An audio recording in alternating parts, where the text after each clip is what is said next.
Hello everyone, আশা করি সকলেই ভালো আছো, সুস্থ আছো। সকলকে জানাই গুড মর্নিং। আমি দেখো গতকালকে চলে এসেছি বাড়িতে, এবং বাড়িতে সকাল সকাল কী কী রান্না হচ্ছে সেগুলোই তোমাদের সঙ্গে শেয়ার করব। সঙ্গে আজকে একটি বিশেষ দিন, সেই কারণে বাড়িতে চলে এসেছি। সকাল সকাল দেখো মাছগুলো কেটে ধুয়ে পরিষ্কার করে নেওয়া হলো, সঙ্গে মাছগুলো এক এক করে ভেজে নেওয়া হলো। আমার কালকে বাড়ি আসতে প্রায় সন্ধ্যা লেগে গিয়েছিল। তার একদিকে মাছ ভাজা চলছে, অন্যদিকে দেখো এই কলাগুলো আমি কেটে নিলাম, এবং তার সঙ্গে মা উচ্ছে পাঠিয়েছিল, সেগুলোই কেটে ধুয়ে পরিষ্কার করে নেওয়া হলো, কারণ এই দুই রকমের রেসিপি রান্না করা হবে। প্রথমেই দেখো মাছের মাথা এবং উচ্ছে দিয়ে রান্না করা হবে। তার জন্য তেল গরম করে তার মধ্যে রাঁধুনি ফোড়ন দিয়ে মাছের মাথাটা ভালো করে ভেজে নিয়ে, এবং একদিকে দেখো লঙ্কাগুলো দিয়ে দেওয়া হলো। তারপরে উচ্ছে দিয়ে রেসিপিটা রান্না করে নেওয়া হলো। খেতে কিন্তু দারুণ টেস্টি এবং আমার প্রিয় খাবার, সেই জন্যই মা রান্না করেছিল। তারপরে দেখো মাছগুলো সবই ভাজা হয়ে গেছে।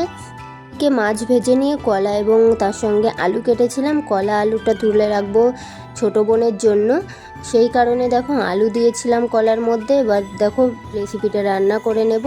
প্রথমে এই রেসিপিটা রান্না করে নিয়েছি, লঙ্কাটা সবার শেষে দিয়েছি, তার কারণ বোনের জন্য যেহেতু তরকারিটা তুলে রাখতে হবে। দেখো সব মাছ দিয়েই রেসিপিটা রান্না করলাম, আর এদিকে বোনের তরকারিটাও রেডি হয়ে গেল। এরপরে দেখো স্নান করে, যেহেতু বাড়িতে আজকে ভিত পুজো, সেই কারণে সব কিছু রেডি করে নেওয়া হয়েছে, এবং সেই কারণেই আমি বাড়িতে চলে এসেছি। কালকে আমি আর বাবা সমস্ত বাজারগুলো করে এনেছিলাম। দেখো এদিকে সব কিছুই গোছানো হয়ে গেছে এবং সকলেই চলে এসছে। মা দেখো ঘরটা স্থাপন করে নিচ্ছে, এবং তার সঙ্গে উদ্বোধন হয়ে গেল এই ঘর।